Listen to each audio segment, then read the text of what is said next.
Everyone. John with PT, Dan with Sandler Training. PTS Dan, how we doing, Dan? Hey, John, good. Yourself? What's the weather like there today? Nice. Is it I don't know. ugly and rainy here? I'm not that far away from you. All right. Whatever it is here, you'll be getting it in an hour. That's right. So let's talk about meteorologists, weather, sales, and some of the similarities. So the joke always is if you're a meteorologist, you get to keep your job when you're right, whatever percent of the time you like to throw out there, because weather's unpredictable and it's Mother Nature. And so it's hard to define. We're better than we've ever been, but it's still difficult. So if they win 50% of the time on accuracy, that would be a pretty good number for some salespeople. Mhm.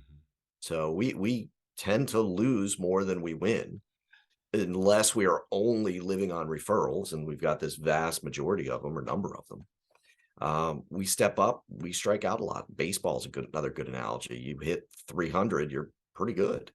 So talk about sort of that element of it and just coping with failure that gets you to the success that's really worth it for everybody.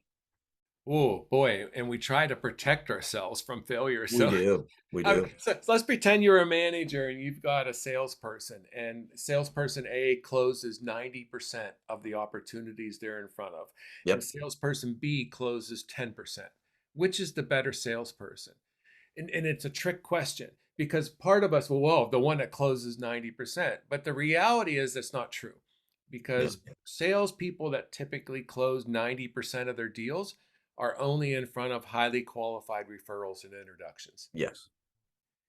which for the most part means they are not proactively prospecting. They're waiting aggressively for their phone to ring. Yes. The salesperson that closes 10% of their deals, though, are typically people that are doing everything they can to bring in business, and they'll bring in a lot more business. So that's the number. So when we start to look at that even a little further, what's that mean?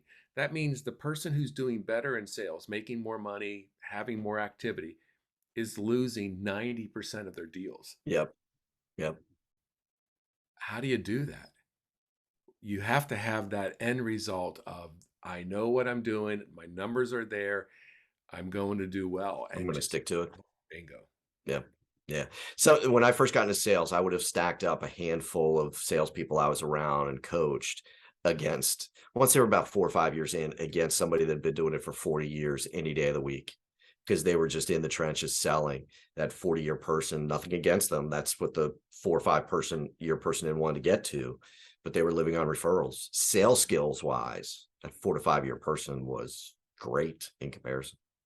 And if you're a salesperson, you get excited and energized Yep. about going out and getting business, Sure do. not waiting for the phone to ring.